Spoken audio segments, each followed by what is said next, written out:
Before I really get going here, I'd just like to share an update on what's been going on in our life in the past few months. We got back early April after spending a few weeks in Idaho at our missions headquarters for debriefing and medical evaluations and psychological evaluations and the whole 9 yards.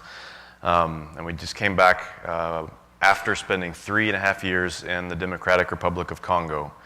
The plan was for our furlough to be until mid-December when we would head back. But a few things have happened to change that timeline. We're expecting our third child. Surprise! Part of furlough, the purpose of our furlough is for rest. We live in a very, very high-stress environment, and rest is needed so we can be good parents to our kids. I can be a good husband to my wife, and she can be a good wife to me. And so rest is much needed. Part of it, and really the big part of being a missionary, is to share God's story with those whom we work with, those whom we're trying to reach, and with those of you who support us. The whole idea is to encourage one another, as Rodney read earlier, to encourage one another towards love and good deeds. So just a little background on what MAF has been up to in the past year. Worldwide, in 14 different countries, we flew just under 7 million pounds of cargo and just over 73,000 passengers, which may not seem like a whole lot, but when you consider that our largest airplane holds 9 people or 2,000 pounds of cargo, suddenly those numbers start to add up.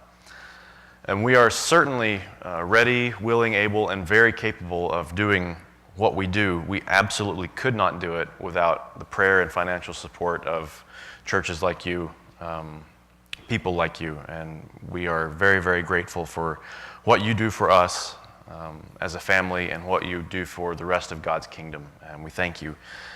And it's important to remember that the people that we work with, the people that we serve in Congo are not just our brothers and sisters, but they're your brothers and sisters too. And the work that you do to support us is enabling your brothers and sisters to know Christ better. And I think we have a definite responsibility to God to help take care of those of us, those around us.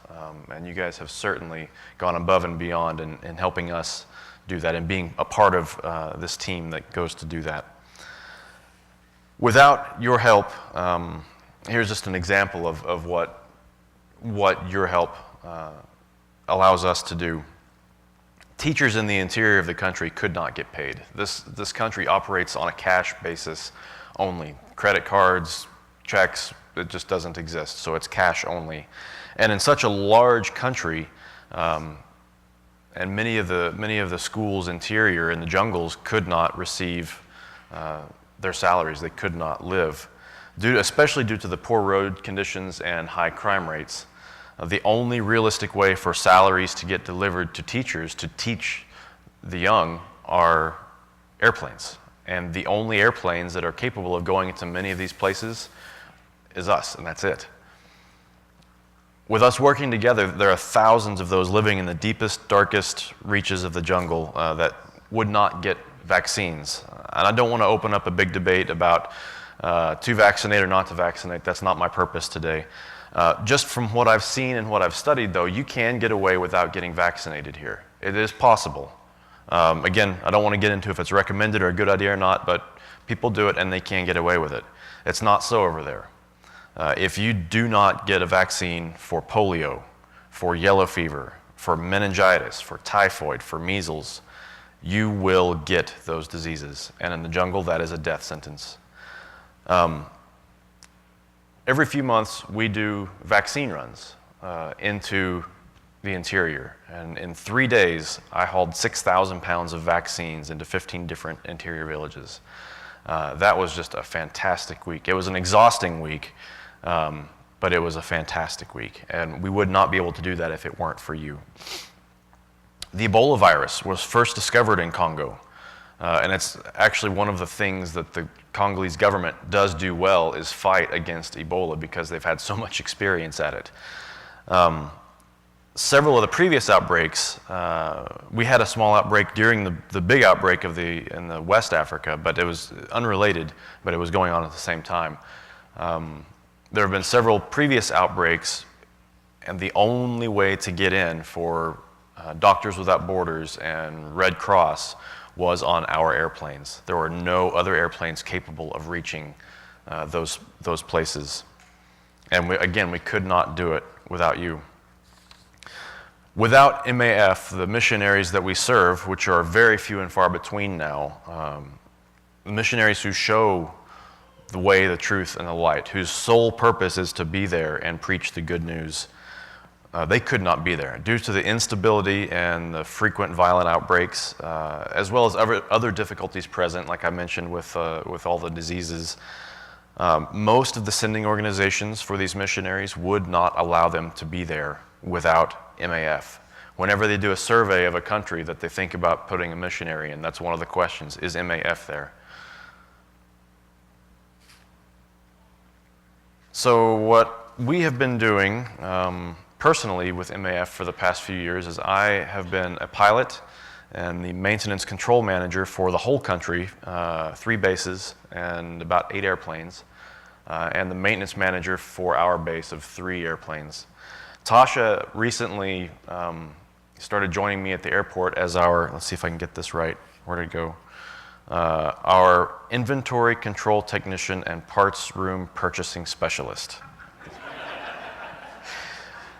And almost as important, she makes the parts room smell much better. You get a bunch of sweaty guys around, and it's no bueno. But she's around, and it's been a great blessing to have her around. So just a bit of a brief on what Congo looks like for us. We have 8 airplanes, as I said, and roughly 15 families amongst 3 bases. We have a base in the west in Kinshasa, where we are, a base in the southeast, and a base in the northeast. And that would be the equivalent, almost exact equivalent, of having a base in Memphis, a base in Miami, and a base in New York City. And between those 3, we cover the entire country. On average, in Congo, 1 hour of flight will save 3 days of travel. And there are 30 or 40 humanitarian or Christian organizations that use us to get to the 100 or so small airstrips that we are really the only airplane that can reach. There are a few commercial operators, but they go to 10, maybe 15 of the larger airstrips, and there's only 14 airstrips in the country that are paved. So now we're going to move on to the more biblical stuff. I'm no great theologian. I don't have the teachings like Curtis does, and I'm not the public speaker that Levi is, so bear with me. I'm just a normal guy who tries to follow Christ, and I fail a lot. Just ask my wife. And I don't know if I'll be able to impart some sort of great wisdom to you today, but as I said before, the goal of a missionary is to share what God is doing in our lives and in Africa to encourage you. I like to use, I'll go through the fruits of the Spirit because it's a nice outline, and I can use stories that we've been a part of to show, how God was able to, through the fruits of the Spirit, reach others or teach others, or where I have completely failed to demonstrate the fruits of the Spirit. So I'm just going to share a few stories, and then when we're done, we'll do a question and answer. One of the verses that I really like is Micah 6:8, and it's He has shown you what is good, to act justly, love mercy, and walk humbly. And so with that in mind, I try and live my life. Sometimes unsuccessfully, sometimes successfully. So anyway, the fruits of the Spirit. I'm out of order. How does the song go, Rodney? The fruits of the Spirit's not a coconut. Love, joy, peace, patience, kindness. Did you sing that yesterday? Oh, good. Oh. Okay, let's go over love. I love how Paul boils down a few things. Let's see. without love, we definitely would not be in Congo, serving in a place that is known for not showing love. And let's see, Galatians 5:13 to the end of the chapter is where we're kind of going over with the fruits of the Spirit. Matter of fact, I left my Bible down there. That's great of me. Good job, Mr. Preacher. So do you see, if you have your Bibles open, do you see how Paul compares normal tendencies of humankind to the tendencies of the Spirit? He says the flesh, on our own desire, will produce the opposite of the Spirit. If we didn't have the gift of the Spirit producing its fruit, things like fits of rage. Oh, nice. Thank you, sir. Yeah, let's read. I told you I'm no great public speaker. I apologize. I'm a pretty good pilot, yes. I know my spiritual gift, and it's not preaching. Right. Fruits of the Spirit. You, my brothers and sisters, were called to be free, but do not use your freedom to indulge the flesh. Rather, serve one another humbly in love, for the entire law is fulfilled in keeping this one command. Excuse me. Love your neighbor as yourself. If you bite and devour each other, watch out, or you will be destroyed by each other. So I say, walk by the Spirit, and you will not gratify the desires of the flesh. For the flesh desires what is contrary to the Spirit, and the Spirit what is contrary to the flesh. They are in direct conflict with each other, so that you are not to do whatever you want. But if you are led by the Spirit, you're not under the law. The acts of the flesh are obvious: sexual immorality, impurity, debauchery, idolatry, witchcraft, hatred, discord, jealousy, fits of rage, selfish ambition, dissensions, factions, and envy, drunkenness, orgies, and the like. I warn you, as I did before, those who live like this will not inherit the kingdom of God. But the fruit of the Spirit is love, joy, peace, patience, kindness, goodness, faithfulness, gentleness, and self-control. Against such things there is no law. Those who belong to Christ have crucified the flesh with its passions and desires. Since we live by the Spirit, let us keep in step with the Spirit. Right. So if we did not have the Spirit giving the gift of fruit, the nature of the flesh, the fits of rage, the selfish ambition, the discord, the list, all of that would be natural. And it is natural, but there would be no need to change.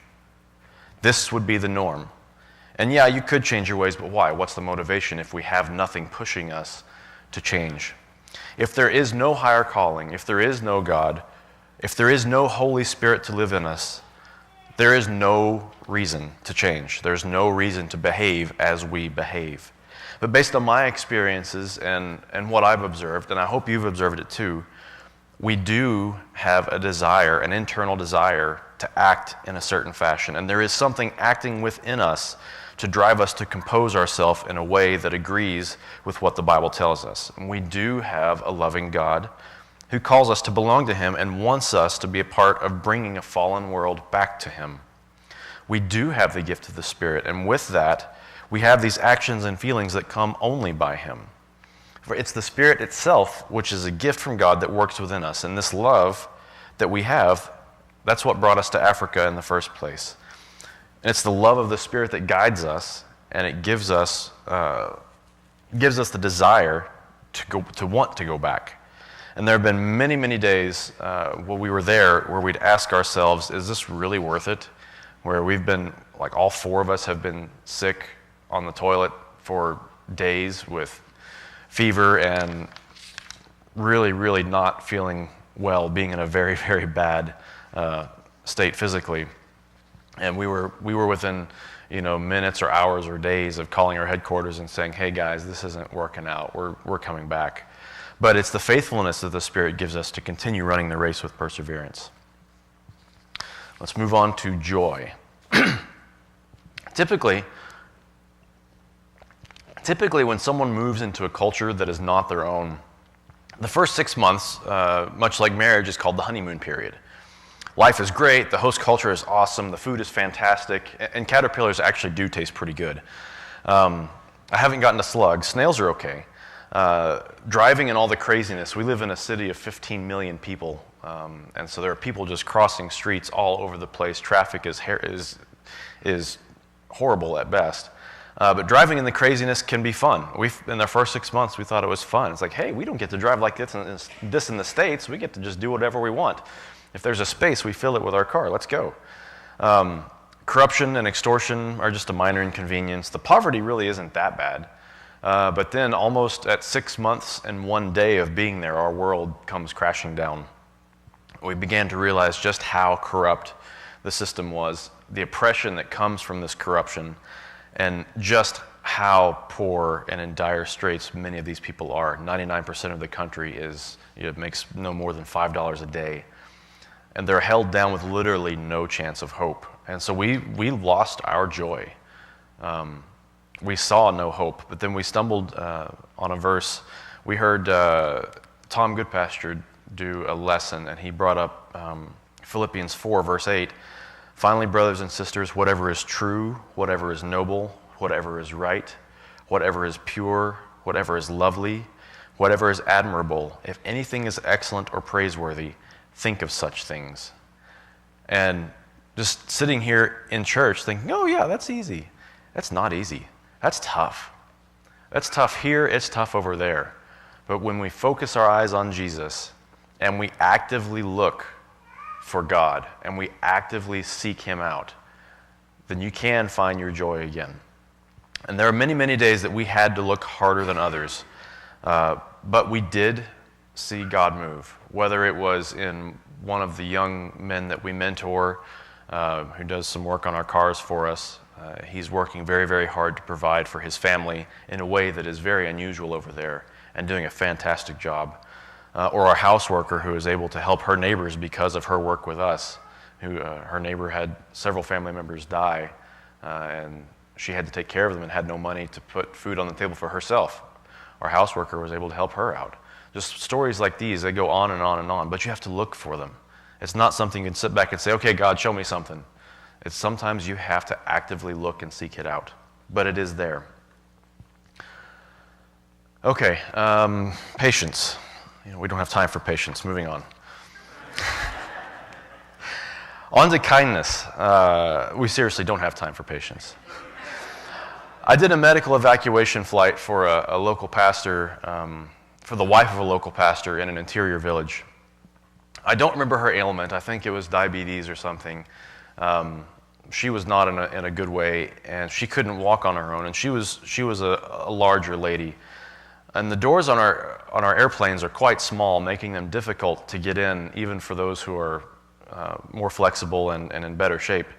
But they do come off quite easy. So to get her in the airplane, I took the door off the airplane. It's just 2 pins, 30 seconds, and the door's off. And I slid my seat forward as far as it would go and moved her seat back as far as it would go. And so 2 or 3 men loaded her in the airplane. I buckled her up, and we took off from the very, very short airstrip.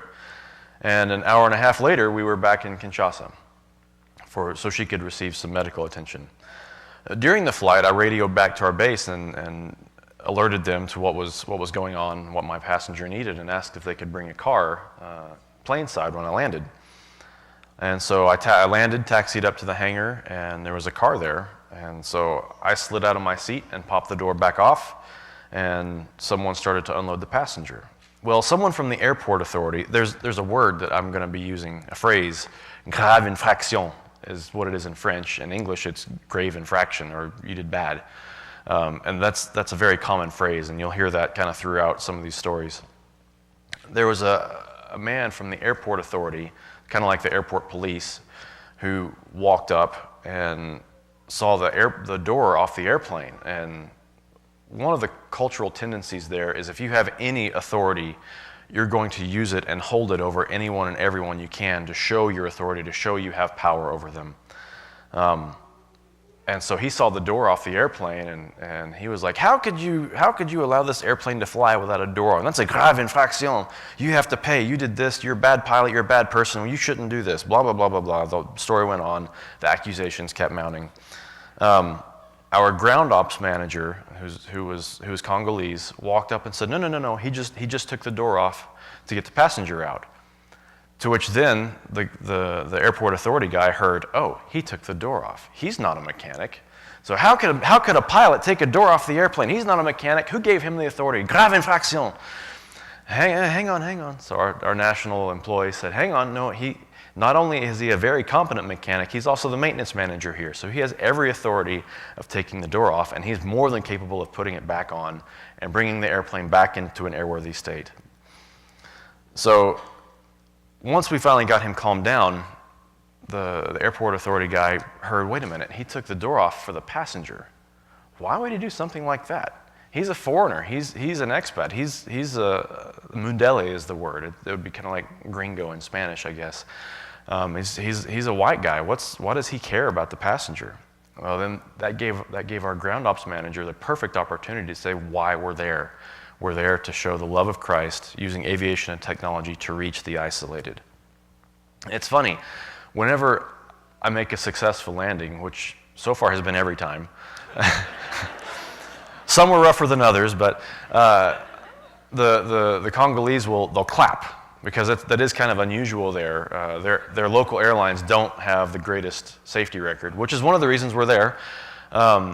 And they'll clap, and then as they're getting off the airplane, they'll shake my hand and say, congratulations, good job. So this airport authority guy, once he heard why we were there and what we were doing, his whole countenance changed.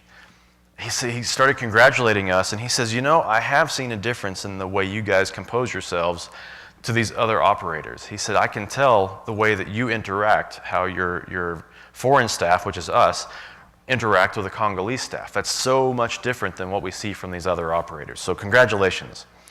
So the lesson I got from this is in a dark world, it doesn't take much for people to notice the light, however dim it may be.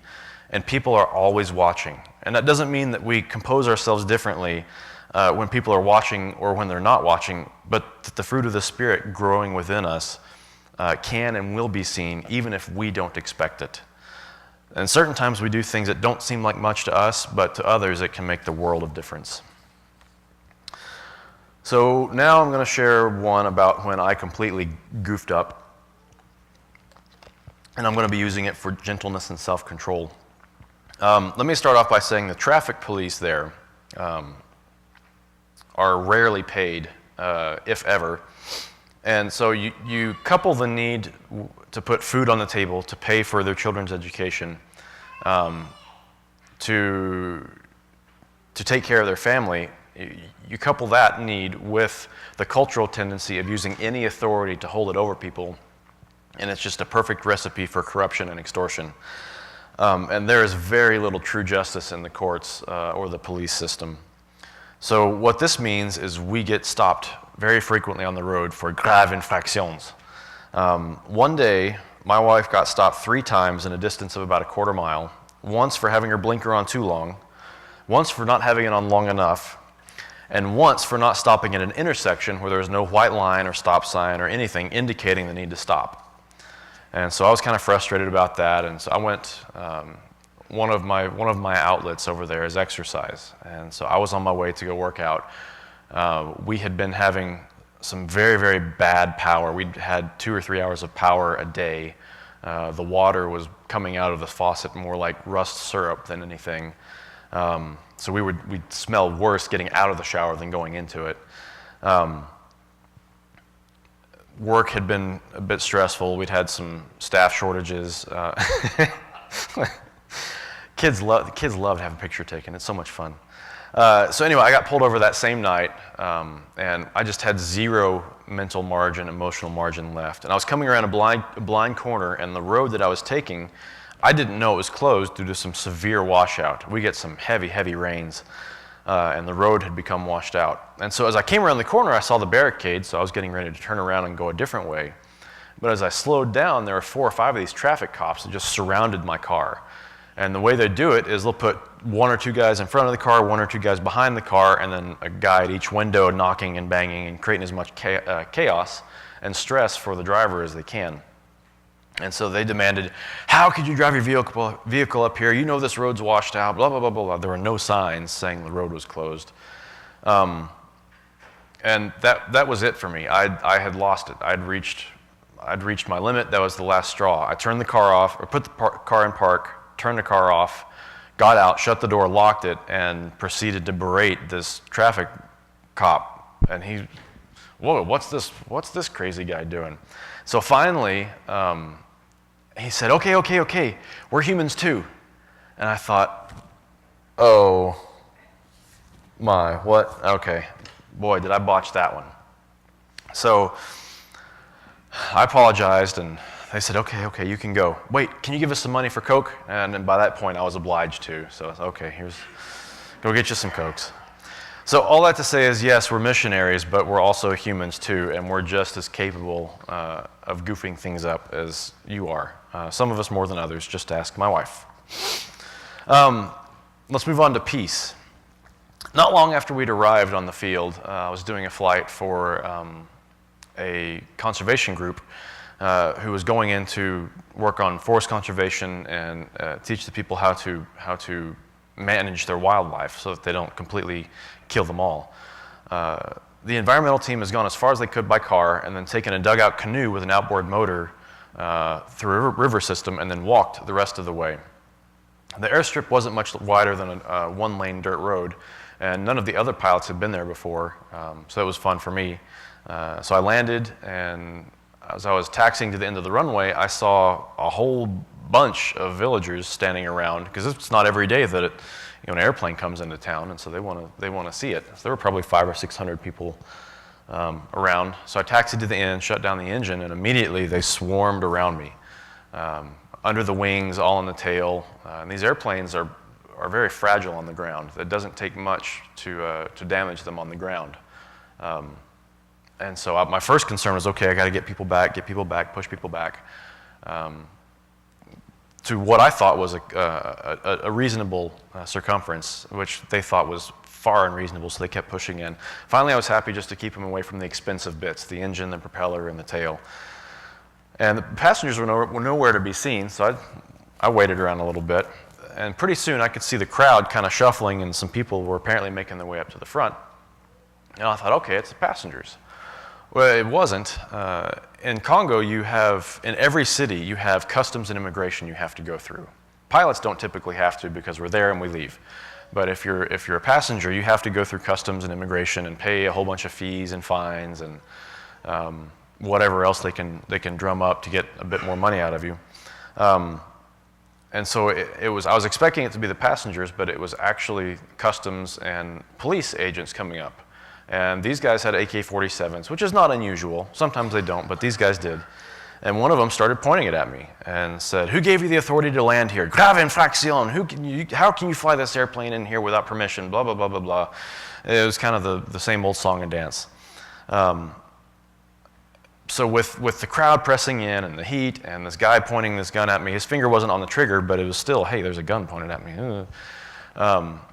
And he kept asking for these lists of things and these documents that I didn't have and wasn't able to produce them because they weren't really required.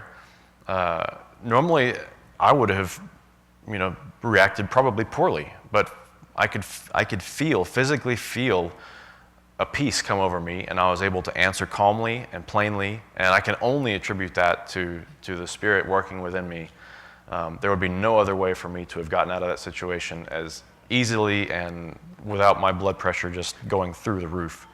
It was a really interesting feeling, and I can only attribute it to God working within me. And so by the time I was ready, the passengers showed up, I got them loaded, and the guys that were harassing me so much had kind of backed off, and there were people still walking all over the runway where I was trying to take off, or wanted to take off, and so I said, "Hey, come here. Here's a few bucks. Can you clear the runway for me?" So they started chasing people with sticks, and okay, you could do it that way. Okay, thanks for helping. The fruit that I didn't put on, that's not on this list, that it's more originating in us, is trust. We got a call one day from from about the furthest village that we go to, that there was someone who needed medical care, and we needed to go get them. And it's a long day to get there. It's 9 hours of flying there and back total. And that's if everything goes right. So I got a good start one morning and flew an hour and a half to my first fuel stop, filled up, and then went on my way for the next 3-hour leg. 2 hours into the trip, the weather started to get bad. I was able to go around clouds at first, and then finally started going through them, and they kept getting darker and darker and meaner, and finally I said, okay, this is not a place I want to be. So I found a hole, went down, and was flying about 1,000 feet over the jungle under the clouds. And the closer I got, the lower the clouds got. And I got about 5 miles away from the airstrip, from the intended destination, and there was this giant rain shaft just sitting over the airstrip. And I couldn't waste time due to fuel, so I said, I've got to turn around. I was 3 miles away from the airstrip, and I had to turn around. And so I trusted God a lot that day. I flew back to my last fuel stop, landed, and spent the night. I trusted God that, okay, it was a tough decision, God, but I'm trusting you that this was the right one to make, to keep me safe, to keep the airplane in one piece, so that we can continue to use it. And I trusted God to keep the passenger who needed medical care safe, and he did. I was able to go back the next day and pick up the passenger and return back to Kinshasa. And one of the things I've really learned is that our Congolese brothers and sisters, they trust God in a whole different level that we understand. They trust him for their next bowl of rice to put on the table. They trust him for how do we pay for our house rent? How do we have no way of paying for our kid to keep going to school. And somehow, I shouldn't say somehow, and God comes through almost every time. Rarely do we hear about kids having to drop out of school because their parents haven't paid.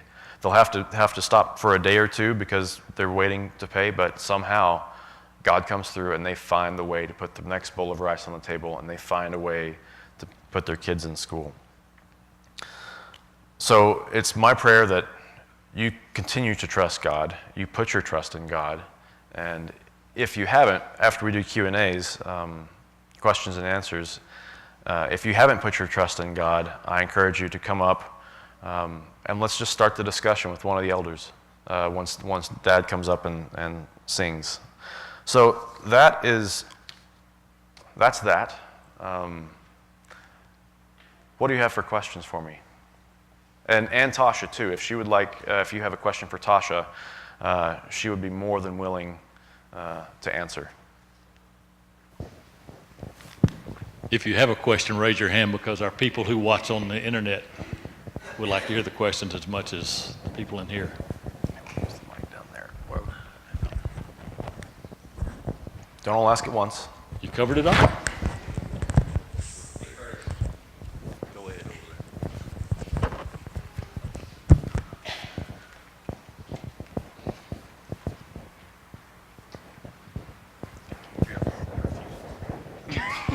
So I guess I'm just curious, you are there to help these people, and you constantly have these figures of authority running around. Do they just simply not realize that you're trying to help their country?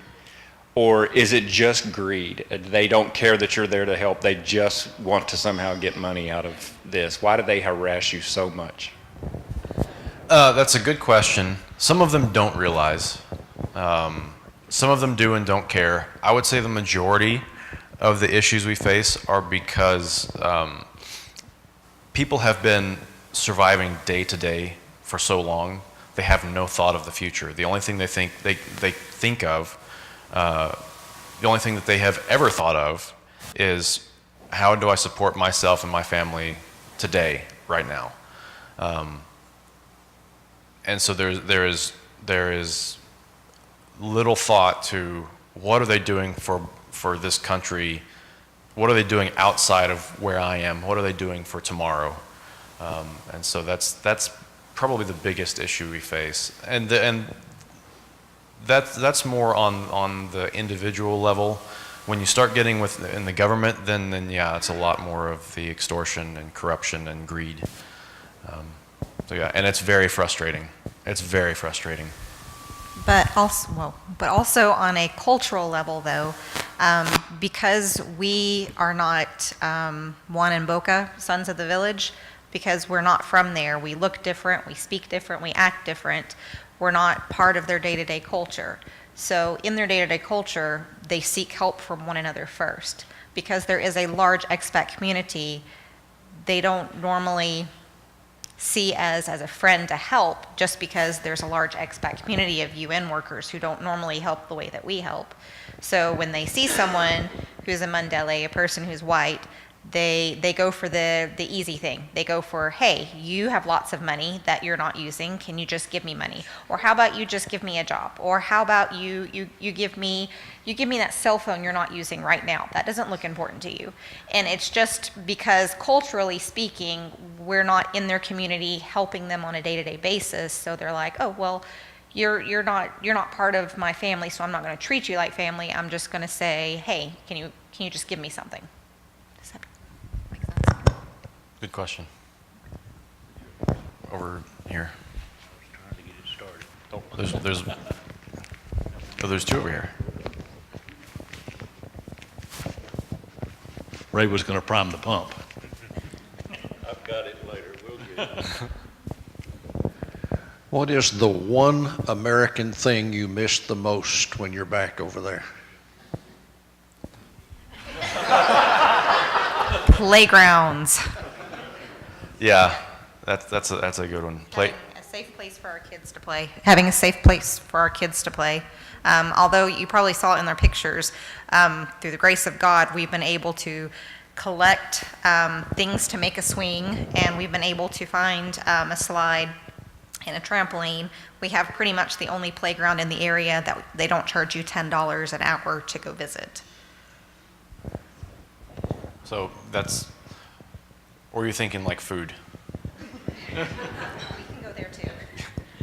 My question would be, do you live in an urban area or a more rural type area?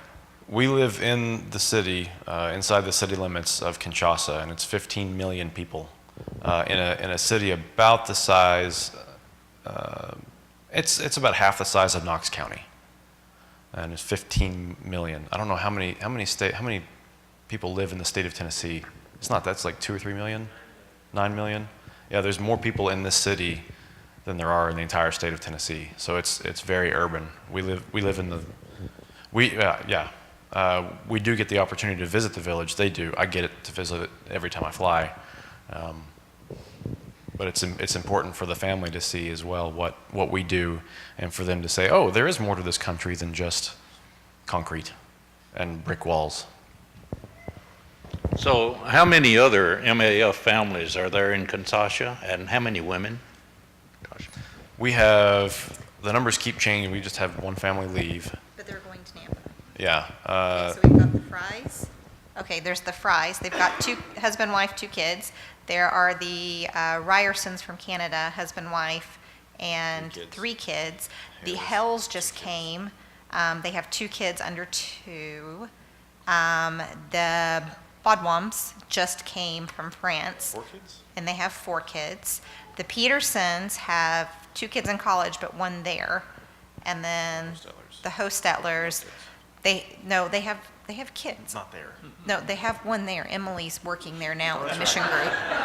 With the mission group. See, just ask my wife. And then we are the 7th family at the moment. So you're together some? Yes. Yes, we try to do play dates just because before one of the other families homeschooled, and there are some families with kids that don't really have a play group because they're babies. So you kind of have to get together for your sanity to speak English to another woman instead of French or Lingala. And the team dynamic now is completely different than what it was when we got there. When we got there, Ada was the only child. And so she was the only child for about a year. And so that was rough. And so now there's more kids than adults. And so the team meetings that we have quite frequently for security updates and briefings and goings on, it's quite fun, quite loud. I saw I was wondering if there are any improvements being made in infrastructure by the government, roads, bridges, water systems, such as that, airstrips? Not really.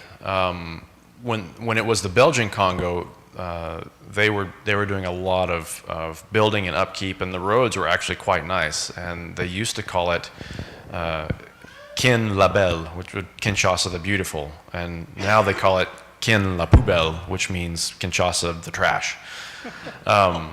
And so if a road gets completely impassable, which is pretty far gone, then they'll repair it eventually. But if someone important lives on the street. But we have a Jeep Cherokee that we thought we don't need a four-wheel drive vehicle to get around the city. Oh, we do. I've seen potholes probably 3/4 as deep and double the length and both lanes of the road taken out. So We it's have those in town here now.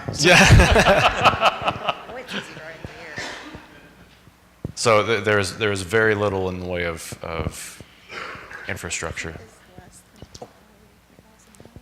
Yeah, so the entire country, I told you the size, it's 2,000. The entire country, like I said, is the same size as the U.S., east of the Mississippi, and there are 2,000 miles of paved road in the entire country.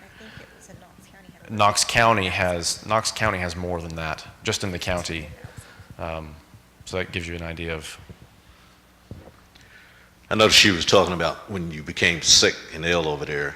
Is the shots that you taken helping you, or is it just the area so contaminated with so many diseases? Most of it is most of our sicknesses is gut, stomach, parasites, intestinal stuff. So like the typhoid, there's no vaccine for malaria, but we haven't, by the grace of God, have not gotten malaria. Meningitis, all the stuff we're vaccinated does help, definitely, because we know. I mean, typhoid and malaria are the two biggest killers there, and we have not gotten either. So like when Ada was starting school, the kindergarten program, which starts at the age of 3, they sent notes home. So like when your kids start school, you get those magical notes home that say, oh, there's a kid with lice, please check your kids. My note said, Rosella, what is it? Rubella in English. I didn't know what it was in English. Rubella's going around, your kids probably got it. And then a few weeks later, we got a note saying, okay, one kid's got measles, your kid's probably going to have it. And for me, there was a panic at the time because Solomon wasn't old enough for the MMR vaccination. So it was trusting in God that Solomon wouldn't catch it from Ada, who has had the vaccine, but will more than likely catch it just because the strains are a little bit different.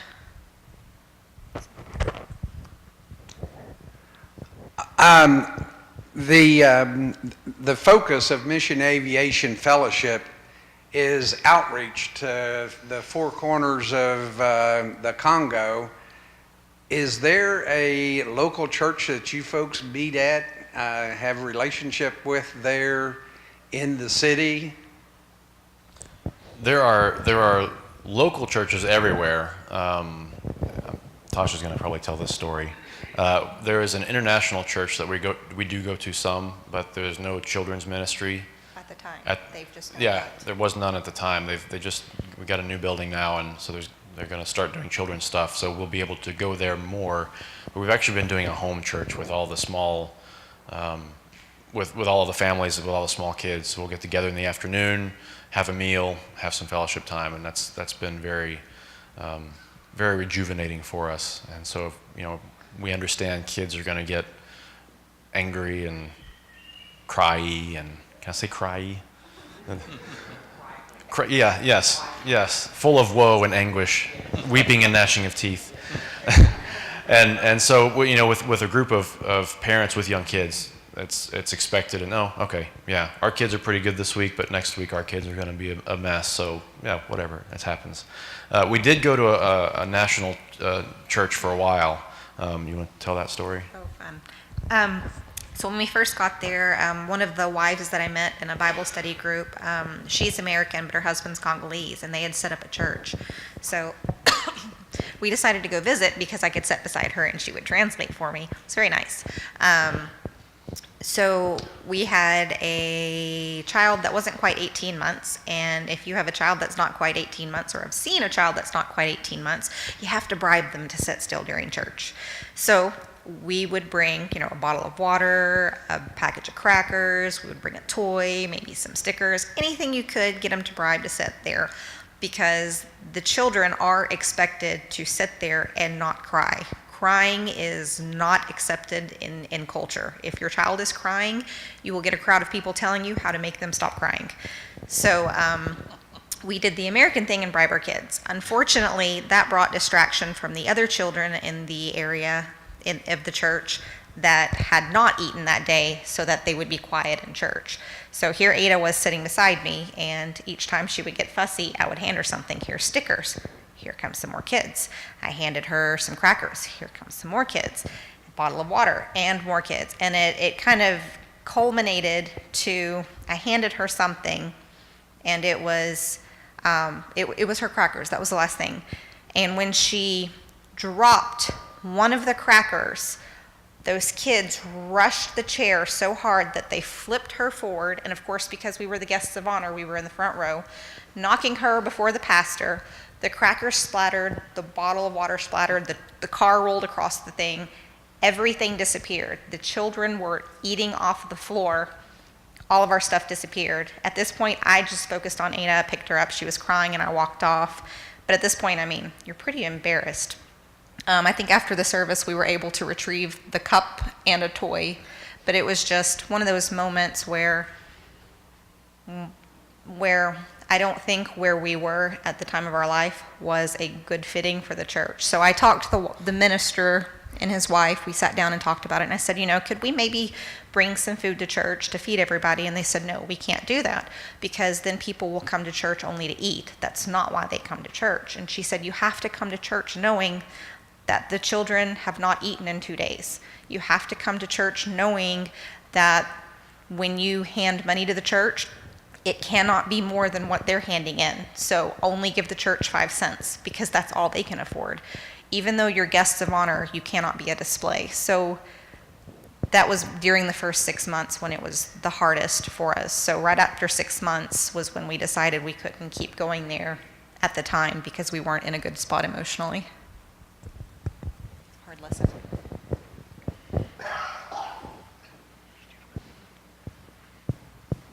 Jim, did you have a question? No? Oh, okay. But since you're here. So you, as families from outside, don't live in a compound? You live throughout the city, or y'all don't live together in a central compound? We live in the same neighborhood. And we personally live on a compound, but it doesn't have other MAF. I guess there's one now.